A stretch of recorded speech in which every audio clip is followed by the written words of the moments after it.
चुनाव प्रचार के आखिरी दिन यमुना पार पहुंचे राहुल गांधी। केंद्र सरकार पर जमकर साधा निशाना, आरक्षण बढ़ाने का किया वादा।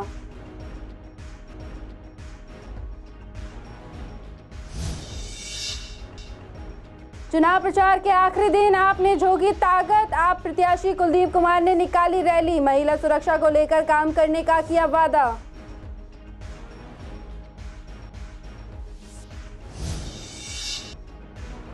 प्रॉपर्टी विवाद में भतीजी की हुई थी मौत, पुलिस ने 3 लोगों को किया गिरफ्तार, परिजनों को सौंपा शव।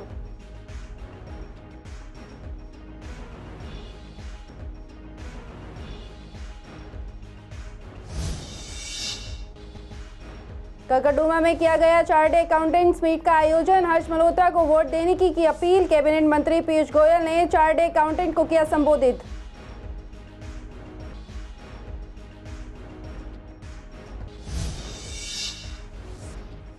गीता कॉलोनी में एक अपराधी गिरफ्तार, एक बटन वाला चाकू बरामद। आरोपी पर पहले से दर्ज थे 5 मामले।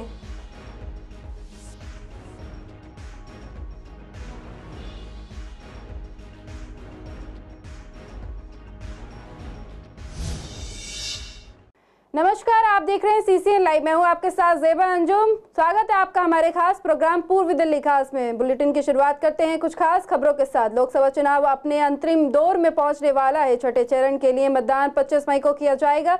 वहीं दिल्ली में चुनाव प्रचार के आखिरी दिन राहुल गांधी ने केंद्र सरकार पर जमकर निशाना साधा है। दरअसल 25 मई को दिल्ली की 7 लोकसभा सीटों पर मतदान किया जाएगा। ऐसे में चुनाव प्रचार करने के लिए दिलशाद गार्डन में पहुंचे राहुल गांधी ने कहा है कि लड़ाई इस चुनाव में संविधान की है। अंबेडकर जी ने इस संविधान को बनाया है, गांधी जी और जवाहरलाल नेहरू और देश के करोड़ों लोगों ने इस संविधान को बनाया है। राहुल गांधी ने आगे कहा कि बीजेपी कह रहे हैं कि हम आरक्षण को हटा देंगे, लेकिन हम इसको और बढ़ा देंगे। वे रोजगार मांगने पर कहते हैं कि एक पाइप लो, नाले में डालो और उसमें जो गैस निकले उस पर पकोड़े बनाओ। ये सिर्फ 22 लोगों के लिए काम करती है, अडानी और अंबानी के लिए जो भी चाहिए वे केंद्र सरकार 2 मिनट में कर देती है। वही उत्तर प्रदेश पूर्वी दिल्ली के रामलीला मैदान, DDA ग्राउंड, दिलशाद गार्डन में इंडिया गठबंधन के समर्थकों से CCN संवाददाता विवेक पठानिया ने बात की। उनका कहना था कि इस बार परिवर्तन होगा और स्टेज से राहुल गांधी ने जो कहा है उसको जरूर पूरा करेंगे। और महिलाओं के सम्मान की बात करते हुए साल में 1 लाख यानी 8,500 महीना देने की बात को भी राहुल गांधी जरूर पूरा करेंगे।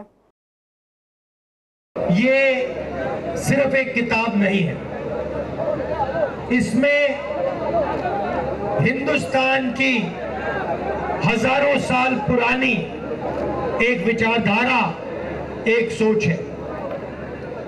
अंबेडकर जी ने इस कॉन्स्टिट्यूशन को बनाया, गांधी जी ने बनाया, जवाहरलाल नेहरू जी और हिंदुस्तान के करोड़ों लोगों ने मिलकर इस कॉन्स्टिट्यूशन को, संविधान को बनाया।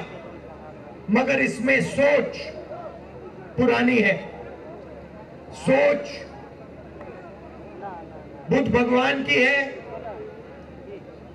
नारायण गुरु जी की है, बसवना जी की है, फूले जी की है, गांधी जी, अंबेडकर जी, इन सब की सोच से ये कॉन्स्टिट्यूशन बना है। और पहली बार बीजेपी के लोग खुलकर कभी नहीं कह सकते थे, पता नहीं आपको मालूम है नहीं मालूम है, मगर उन्होंने ना ये कॉन्स्टिट्यूशन एक्सेप्ट किया था, ना हिंदुस्तान का तिरंगा एक्सेप्ट किया था। तो पहले ये कहते नहीं थे, चुप रहते थे और सोचते थे कि किसी ना किसी दिन हम अंबेडकर जी की सोच, बुद्ध भगवान की सोच, गांधी जी की सोच को फाड़ के फेंक दें, मगर खुलकर कभी नहीं कह पाते थे। एक साल का 1 लाख रुपया आपके जेब में, उसके साथ आप जो करना चाहते हो करो, मगर हम चाहते हैं कि आप उसको खर्च करो, क्योंकि जब आप खर्च करोगे तो ही हिंदुस्तान की अर्थव्यवस्था चालू होगी, फैक्ट्रियां शुरू होंगी, बेरोजगारी खत्म होगी। हजारों की तादाद में यहाँ लोग इकट्ठे हुए हैं, सिर्फ इसलिए कि जो अब वर्तमान में सरकार है उसने इतना गरीबों को सता दिया कि गरीबी को दिलों से हाय निकलने लगी है।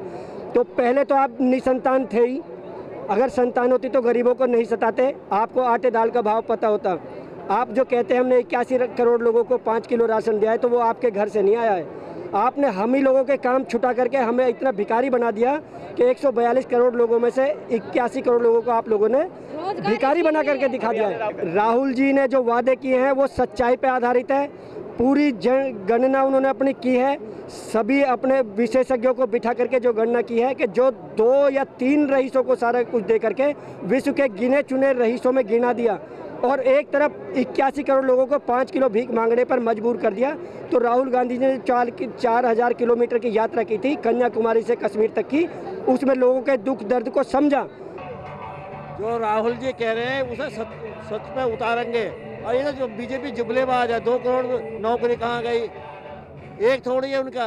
वहाँ कर्नाटक में बलात्कार के लिए प्रचार करने जा रहे हैं, शाम को वे अपराधी होते हैं, सुबह को बीजेपी में जाकर डिप्टी सीएम बन जाते हैं। अब नहीं चलेगा, अब मोदी के भाषणबाजी गई। अब अभी मैं मौजूद हूँ उत्तर पूर्वी जिले में, जहाँ पे दिलशाद गार्डन और दिलशाद गार्डन के जो पार्क है रामलीला मैदान में, वहाँ पे राहुल गांधी की जनसभा का संबोधित किया गया, जिसमें वो कन्हैया कुमार के समर्थन में आए और उन्होंने बहुत से जनता को वादे किए। और देख सकते हैं जैसे पब्लिक का जन सलाब है, राहुल गांधी जी को सुनने के बाद तमाम जने अपना छाया चित्र निकाल रहे हैं और देख सकते हैं किस प्रकार से जो गठबंधन है, गठबंधन के तमाम कार्यकर्ता यहाँ पे मौजूद हैं, वो चाहे वो कांग्रेस के हों या वो सपा के हों या वो अरविंद केजरीवाल की आम आदमी पार्टी के हों। ये जनता यहाँ पर तमाम तरीके से आई हुई थी और इस भरी गर्मी में भी राहुल गांधी के समर्थन में राहुल गांधी ने भी तमाम वादे किए हैं, जैसे साल में महिलाओं को 1 लाख रुपये देने के लिए, और उन्होंने नारा दिया है कि हर महीने की 1 तारीख को 8,500 रुपये खटा कर आएंगे।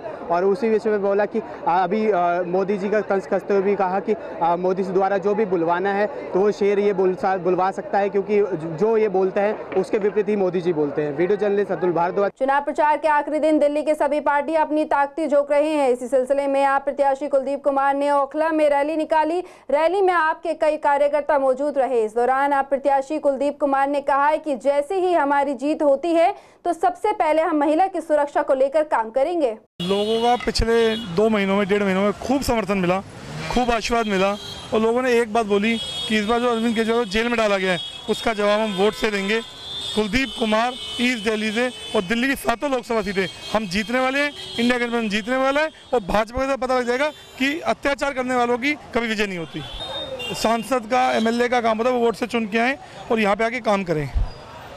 यहाँ पे 2 सांसद रहे भाजपा के, उन्होंने पिछले 10 सालों में यहाँ पे झांक के नहीं देखा, काम करके नहीं देखा। कल एक रिपोर्ट आई है जिसमें उनका बजट 70% लैप्स हो गया उनके काम ना करने की वजह से। वो अपने कमेंट्री में वो अपने इधर उधर लगे रहे, जिन्होंने अपनी कॉन्स्टिट्यूंसी में जहाँ से उन्होंने उनको वोट जिता के भेजा वहाँ पे उन्होंने झांक के भी नहीं देखा। और जनता इस बार भाजपा को बता देगी कि आपको जमीनी नेता भेजना पड़ेगा, जमीनी नेता अगर बीच में आएगा तभी जीतेगा, नहीं तो नहीं जीता। शादरा जिले के जगतपुरी थाना क्षेत्र में 2 सगे भाइयों के बीच प्रॉपर्टी विवाद को लेकर हुए झगड़े में 18 साल के सोहान की मृत्यु हो गई थी। इसको लेकर एक नई जानकारी सामने आई है। दरअसल पुलिस ने शव को पोस्टमार्टम करा के परिवार को सौंप दिया है और इस मामले में पुलिस ने 3 लोगों को गिरफ्तार किया है। वहीं जगतपुरी थाना क्षेत्र के अंतर्गत रशीद मार्केट की शाही मस्जिद वाली गली में रहने वाले इमरान और जुल्फकार के बीच एक दुकान को लेकर विवाद चल रहा था। बड़ा भाई जुल्फकार और छोटा भाई इमरान दोनों दुकानों पर अपना कब्जा चाहते थे। साथ ही मंगलवार रात भी दोनों भाइयों के बीच इसी बात को लेकर झगड़ा हो गया था। झगड़े में खूनी रूप ले लिया और साथ ही आरोपी जुल्फकार ने अपने भाई इमरान और उसके बेटे सोहान पर डंडे और चाकू से हमला कर दिया। जानकारी के अनुसार बता दें कि इस हमले में इमरान और उसका बेटा सोहान गंभीर रूप से घायल हो गए थे। दोनों को नजदीकी अस्पताल ले जाया गया था, जहां डॉक्टरों ने 18 वर्षीय सोहान को मृत घोषित कर दिया था, जबकि इमरान की गंभीर हालत को देखते हुए उसे जीटीबी अस्पताल में रेफर कर दिया गया है। पूर्वी दिल्ली के करकड़ुमा स्ट्रीट हॉलमार्क बैंकेट में चार्टर्ड अकाउंटेंट्स मीट का आयोजन किया गया, जिसमें लगभग 600 से भी ज्यादा अधिक सीए ने भाग लिया है। कार्यक्रम के भारत सरकार के कैबिनेट मंत्री पीयूष गोयल ने चार्टर्ड अकाउंटेंट्स को संबोधित करते हुए कहा है कि पूर्वी दिल्ली के भाजपा प्रत्याशी हर्ष मल्होत्रा के लिए वोट की अपील की है। साथ ही इस कार्यक्रम में शादरा जिला अध्यक्ष संजय गोयल, पूर्वी दिल्ली लोकसभा प्रभारी अनिल गुप्ता, विधायक ओम प्रकाश शर्मा, विधायक अजय महावर, विधायक अनिल भाजपाई और चार्टर्ड अकाउंटेंट्स की उपस्थिति थी। इसी को लेकर पीयूष गोयल ने बताया कि 10 सालों में देश के प्रधानमंत्री ने नेतृत्व में देश के हर क्षेत्र में हो रही उन्नति अब दिख रही है। जिस गति से विकास कार्य लिए हो रहा है। मोदी सरकार में infrastructure, IT, service centre, banking सभी सेक्टर में विकास हो रहा है। उन्होंने सभी सीए से निवेदन किया है कि आप मोदी जी की योजनाओं के बारे में सबको बताकर देश के निर्माण में अपना योगदान दें और साथ ही सभी को वोट देने के लिए प्रेरित करें। यहाँ तक कि प्रिवेंशन ऑफ करप्शन एक्ट भी कश्मीर में लागू नहीं था, वो भी अभी लागू हुआ 19 के बाद। तो एक प्रकार से देश को भी जोड़ने का काम किया। हमारी आस्था प्रभु श्री राम की 500 साल के वनवास के बाद एक भव्य मंदिर में उनका वो विराजमान हुए, उनकी प्राण प्रतिष्ठा प्रधानमंत्री मोदी जी ने की। 22 जनवरी तो ऐतिहासिक दिन है हमारे सबके लिए।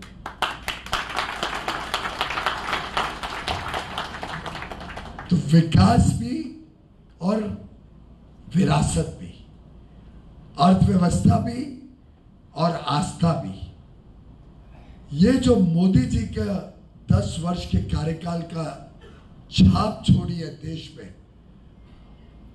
देश का ऐसा कोई व्यक्ति नहीं होगा जिसको इस सरकार ने किसी ना किसी तरीके से छुआ ना, चाहे वो गरीब कल्याण की अलग अलग योजनाएं हो।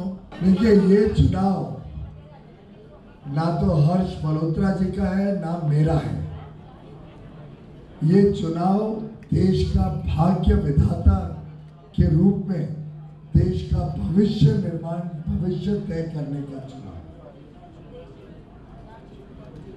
और जिस प्रकार से 10 वर्षों में प्रधानमंत्री मोदी जी के नेतृत्व में देश ने अमूलचूल परिवर्तन का अनुभव किया। एक मिनट है जरा मित्रों, जिस प्रकार से 10 वर्ष में अमूलचूल परिवर्तन के दौर से गुजरा है, इसका मैं समझता हूं चार्टर्ड अकाउंटेंट से ज्यादा और कोई समझ नहीं सकता। और मैं थोड़ा सा टेक्निकल विषय पे जाऊंगा क्योंकि यहाँ पे सब चार्टर्ड अकाउंटेंट्स हैं। मुझे लगता है चार्टर्ड अकाउंटेंट जितना देश की अर्थव्यवस्था समझते हैं, शायद बाकी लोग उतना नहीं समझ सकते। और आपके दिल में मैं ये बिठाना चाहता हूं कि आज से लेके 25 तारीख तक आपकी क्या जिम्मेदारी होगी और वो जिम्मेदारी पूरी करने की आवश्यकता है। अपने देश के लिए, अपने सैनिकों के लिए उनका सम्मान बढ़ाने वाले लोग हैं, राष्ट्रभक्त लोग हैं। और दूसरी तरफ वो लोग हैं जो देश में टुकड़े टुकड़े करने वाले लोगों को अपना उम्मीदवार बनाते हैं। दूसरी तरफ वो लोग हैं जो अपनी पार्टी की महिला कार्यकर्ताओं के साथ दुर्व्यवहार करते हैं, उनके साथ मारपीट करते हैं। पिछले 10 वर्षों में जो मोदी जी की सरकार ने देश के 140 करोड़ देशवासियों के लिए उनकी योजनाओं ने कहीं ना कहीं प्रत्येक देशवासी को छुआ है। चाहे वो कोविड के समय में वैक्सीनेशन की बात हो, चाहे गरीब लोगों के लिए प्रधानमंत्री जी द्वारा दिया गया अन्नधन योजना में देश में 80 करोड़ और दिल्ली में 78 लाख लोगों को कोविड से लेकर के आज तक राशन फ्री मिल रहा है। उसके पीछे सिर्फ एक ही बात, नरेंद्र मोदी जी को लगता है कि मेरे देश में कोई भी व्यक्ति रात को भूखा ना सोए। गीता कॉलोनी पुलिस ने एक शातिर अपराधी को गिरफ्तार किया है। गिरफ्तार आरोपी के पास से एक बटन वाला चाकू बरामद हुआ है। आरोपी की पहचान निशित के रूप में हुई है। दरअसल टीम इलाके में गश्त कर रही थी। इसी दौरान शास्त्री नगर के सर्विस रोड के पास एक संदिग्ध व्यक्ति पुलिस को देखकर भागने लगा, जिसे देखकर टीम ने उसका पीछा किया और पकड़ लिया। आपको बता दें, आरोपी थाना गीता कॉलोनी का रजिस्टर्ड और थाने का घोषित फरार आरोपी है। पूछताछ के दौरान खुलासा हुआ है कि आरोपी पर पहले से ही 5 मामले दर्ज हैं। पुलिस ने आरोपी के खिलाफ गीता कॉलोनी थाने में FIR दर्ज कर ली है। राजधानी दिल्ली की सभी 7 लोकसभा सीटों पर छठे चरण में 25 मई को मतदान किया जाएगा। आज राजधानी में चुनाव प्रचार का आखिरी दिन है। शाम 5 बजे से प्रचार थम गया है। वहीं लोकसभा चुनाव को देखते हुए दिल्ली में 24 मई से 25 मई तक 2 दिन शराब की दुकानें बंद रहेंगी। हालांकि बुद्ध पूर्णिमा के चलते 23 मई को भी ड्राई डे रहा। वहीं आपको बता दें कि 4 जून को लोकसभा चुनाव का रिजल्ट जारी होगा। इस दौरान भी दिल्ली में ड्राई डे रहेगा। इसको लेकर हमारे संवाददाता मोहित शर्मा ने अलग अलग इलाकों का जायजा लिया, जिसमें सैनी एनक्लेव, ऋषभ विहार, विश्वास नगर, ज्वाला नगर, क्रॉस रिवर मॉल की कई दुकानें बंद हैं, जहां पर सभी दुकानें बंद हैं। थप्पड़ मारकर युवक से मोबाइल और कैश लूटने वाला एक लुटेरे को शादरा थाना पुलिस की टीम ने रामनगर से गिरफ्तार किया है। दरअसल गिरफ्तार आरोपी की पहचान रामनगर निवासी 26 साल के गौरव के तौर पर हुई है। डीसीपी ने बताया कि 19 मई को शादरा के लोनी रोड पर बदमाश ने युवक को थप्पड़ मारकर उसका मोबाइल और 12,000 रुपए लूट लिए थे और बाइक से मौके से फरार हो गया था। शिकायत पर मुकदमा दर्ज कर जांच शुरू की गई है। आसपास लगे 2 दर्जन से ज्यादा सीसीटीवी फुटेज खंगाले गए हैं, जिससे आरोपी गौरव की पहचान हो पाई है और उसे गिरफ्तार कर लिया गया है। साथ ही उसके पास से छीना गया मोबाइल बरामद किया गया है। शादरा थाना पुलिस की टीम ने भोलानाथ नगर इलाके से एक भगोड़े आरोपी को गिरफ्तार किया है। गिरफ्तार आरोपी की पहचान भोलानाथ नगर निवासी 40 के पतिराम के तौर पर हुई है। शादरा जिले के डीसीपी सुरेंद्र चौधरी ने बताया कि शादरा थाना पुलिस की टीम ने गुप्त सूचना के आधार पर भगोड़े आरोपी पातीराम को भोलानाथ नगर से गिरफ्तार किया है। साथ ही पातीराम के खिलाफ फर्श बाजार थाने में वर्ष 2013 में मुकदमा दर्ज हुआ था। साथ ही इस मामले में कोर्ट ने उसे 9 जून 2023 को आरोपी को भगोड़ा घोषित किया था। एटीएस सादर जिले की टीम ने 2 कुख्यात वाहन चोर को गिरफ्तार किया है। आरोपियों की पहचान नवाब और अब्दुल रहमान के रूप में हुई है। गिरफ्तार आरोपियों के पास से 5 स्कूटी बरामद हुई हैं। दरअसल टीम को शादरा जिले के क्षेत्र में सक्रिय ऑटो लिफ्टरों को ट्रैक करने और पकड़ने का काम सौंपा गया था, जिसके तहत एटीएस टीम ने शादरा जिले से दोनों आरोपियों को गिरफ्तार कर लिया है। पूछताछ के दौरान खुलासा हुआ है कि आरोपी चोरी के 2 पहिया वाहन को ऊंची कीमतों पर बेचते थे। मिली जानकारी के मुताबिक आपको बता दें कि आरोपियों की गिरफ्तारी से चोरी के 5 मामले सुलझाए गए हैं। दिल्ली में चुनाव प्रचार वीरवार शाम से थम गया है। प्रचार का आखिरी दिन लोगों ने बढ़ चढ़कर हिस्सा लिया और अपने अपने प्रत्याशियों को समर्थन दिया। उत्तर पूर्वी लोकसभा बीजेपी प्रत्याशी मनोज तिवारी के समर्थन में उत्तरी कोरी समाज सम्मेलन का आयोजन हुआ है, जिसमें सिनेमा के पास मोती महल में रामजी लाल महौर जी की अध्यक्षता में यह आयोजन किया गया है। उत्तर पूर्वी दिल्ली से बीजेपी के प्रत्याशी मनोज तिवारी को कोरी समाज का विराट समर्थन मिला है। इस कार्यक्रम में सुंदर नगरी, नंद नगरी, हर्ष विहार, गगन विहार और गोकुलपुरी समेत कई इलाकों की माताओं, बहनों, युवाओं के साथ बुजुर्गों ने बढ़ चढ़कर हिस्सा लिया। बीजेपी प्रत्याशी मनोज तिवारी ने सभी का हाथ जोड़कर सर झुकाकर अभिवादन किया और कहा कि कोरी समाज का सदैव उन पर आशीर्वाद बना रहता है। पूर्वी दिल्ली के कई इलाकों में इस मौसम में पानी की समस्या देखने को मिल रही है। गर्मी का मौसम शुरू होते ही दिल्ली में पानी की समस्या आम हो जाती है और कई इलाकों में तो सप्लाई ही नहीं हो रही है। इसी को लेकर जब हमारी संवाददाता सोनिया शर्मा ने नवीन, शादरा, शकरपुर और करकरडुमा के स्थानीय लोगों से बात की तो उन्होंने बताया कि इन दिनों में पानी की समस्या बढ़ गई है। दरअसल पानी की सप्लाई कई दिनों से कई इलाकों में बंद हो जाती है और पानी की किल्लत झेलनी पड़ती है। वहीं कुछ जगह पर पानी आ भी रहा हो तो वहां गंदा पानी की सप्लाई होती है। शकरपुर के कई गलियों में गंदा पानी की वजह से पेट की बीमारियों से जूझना पड़ रहा है। साथ ही जल बोर्ड को इसकी कितनी भी शिकायत की जाए उन पर कोई कार्यवाही नहीं होती है। पानी हमेशा ही गंदा आता है जब मोटर खोलो, लेकिन रात में 12 साढ़े 12 बजे के बाद फिर देते हैं।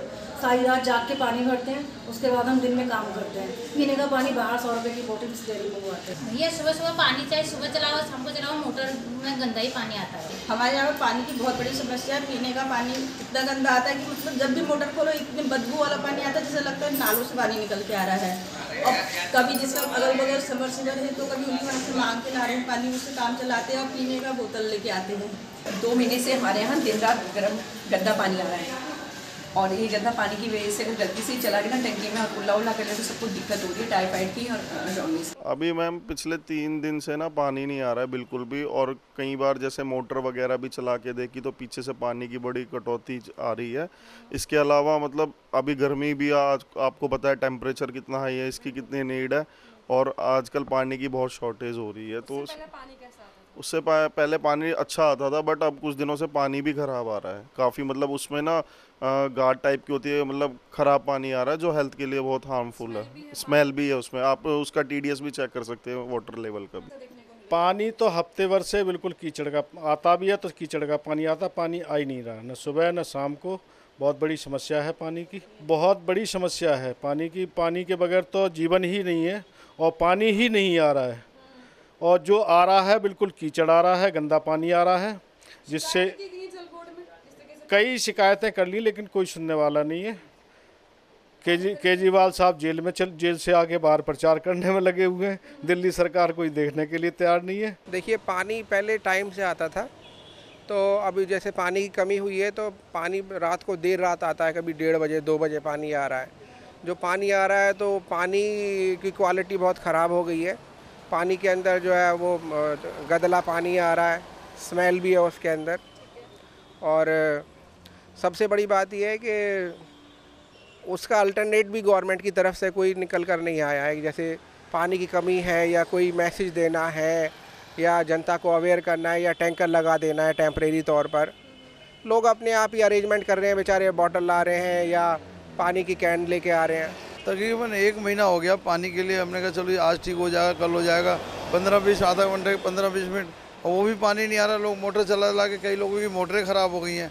रात भर पानी लगा के मोटर चलाते रहते हैं, 12-12 1-1 बज जाता है। मैं आनंद विहार DTA फ्लैट से हूँ, प्रेसिडेंट RW से। और पानी के लिए मेरे को हमने कई लोगों ने सबने शिकायत भी करी है। हमारे यहाँ की जो जल बोर्ड के JE वगैरह है, अभी किसी की सुनवाई नहीं हो रही है। अब जल बोर्ड की क्या पता, किसी का भी काम नहीं हो रहा। साफ़ सफाई के मामले में देखो, हमारे सामने ही देखो पूरा कूड़ा पड़ा पड़ा है। शाहदरा जिला फ्लाईओवर के नीचे गंदगी का अंबार देखने को मिल रहा है। साथ ही आपको बता दें कि यहाँ काफी समय पहले सौंदर्यीकरण की शुरुआत की गई थी और काफी दूर तक पेड़ पौधे लगाए गए थे और साफ सफाई की गई थी, जिसको लेकर उम्मीद थी कि पूरे शाहदरा फ्लाईओवर के नीचे भी सौंदर्यीकरण किया जाएगा, लेकिन ऐसा नहीं हुआ। आसपास के लोगों ने बताया कि काफी गंदगी रहती है, पेड़ पौधे भी सूख चुके हैं, उनकी कोई देखभाल नहीं की गई। हर तरफ गंदगी नजर आती है और कोई ध्यान देने वाला नहीं है। साथ ही इस फ्लाईओवर पर मोहल्ला क्लिनिक भी बना हुआ है, जहां लोग अपने इलाज के लिए आते हैं। उन्हें ऐसी गंदगी भरे माहौल से और अधिक बीमारियां भी हो सकती हैं। मैडम, अब तो यहाँ पे देखो कितनी गंदगी है। यहाँ पे देखो, ये यहाँ लोग शराब वराब पीते हैं, बहुत सारे लोग आते हैं शराब पीते हैं, चरसी वर्सी खड़े रहते हैं, कोई सुरक्षा नहीं है, कुछ भी नहीं है। सफाई किसको पसंद नहीं है? सफाई तो होनी चाहिए। सरकारें आती हैं चली जाती हैं, बीजेपी है वो कुछ नहीं करती, कांग्रेस है, सब आप देख लीजिए आपके सामने, सब पेड़ पौधों के हालात कैसे, सब ये चरसी वर्सी सब तोड़ देते हैं यहाँ के, पुलिस कुछ देखती नहीं। पेशेंट के लिए मैडम ये मोहल्ला क्लिनिक भी खुलती है, कभी खुलती है कभी बंद हो जाती है, तो 24 खुलती है मोहल्ला क्लिनिक। तो भाई क्या है, फ्री में जो लोगों को पैसे नहीं है उन लोगों के लिए ये सुविधा दी गई है गवर्नमेंट की तरफ से, मगर ये खुलती नहीं है। लोग आते हैं पूछते हैं जी, बंदे चले जाते हैं। गंदगी तो मैडम देखिए, अगर कोई इंसान बीमार है तो ज़्यादातर हमारे जीवन पे रोज़ का, जहाँ गंदगी हम रोज़ गुजरते हैं, तो जाहिर सी बात है हमारे दिनचर्या पे बहुत असर पड़ता है गंदगी का। तो जाहिर सी बात है हमें आप सबको इस चीज़ का मिलकर निवारण निकालना चाहिए, सरकार को सोचना चाहिए इस बारे में। सरकार प्रशासन को यही करना चाहिए, रोज़ झाड़ू वो कूड़ा उठाने वाली गाड़ी आती है, 2 गलियों में आ गई तो 2 में गंदगी ऐसी ही पड़ी है। हर जगह सफाई नहीं होती, और जहाँ गंदगी होती है वहाँ तो देखो आदमी बीमार होएगा ही होएगा। अगर आपको स्वस्थ रहना है तो सफाई तो ज़रूरी है। फ्लाईओवर के नीचे के हालात देखो आप, कैसे गंदगी मची हुई है सारी जगह। ये लोग बीमार होने के लिए तो बैठे हैं यहाँ पे, बहुत ज़्यादा करा हुआ है, उसके लिए सरकार कोई कदम नहीं उठा रही। लोगों ने क्या किया हुआ है, जहाँ मन करता है गाड़ी खड़ी कर दी, कोई बोलने वाला नहीं है, जिसकी जो चल रही है। यहाँ अंदर कोई नहीं आते हैं, जो पता बाहर जिसकी बीट है फिर वही आते हैं बस, और जो अंदर कोई सफाई नहीं होती है। और अंदर इसमें किए और आगे देख लो आप मेरे साथ आके, रात के समय आते हैं, दिन के समय भी आते हैं, और अंदर आप देखो कितनी पता गंदगी है। अगर आग लग जाए तो पता पूरे फादरे में फैल जाए, इतनी गंदगी है। कोई भी नहीं आता मैडम, और ना ही कोई नहीं, कुछ नहीं होती है। और ये देख लो, यहाँ मोहल्ला क्लिनिक भी है, यहाँ मरीज भी आते हैं, यहाँ बैठने की भी वो नहीं है, कहाँ बैठे हैं कहाँ उठें, कोई कुछ नहीं है। उसकी तो मैडम कोई पानी भी डालने नहीं आया, देखने की तो बहुत दूर की बात है, कोई भी नहीं आया।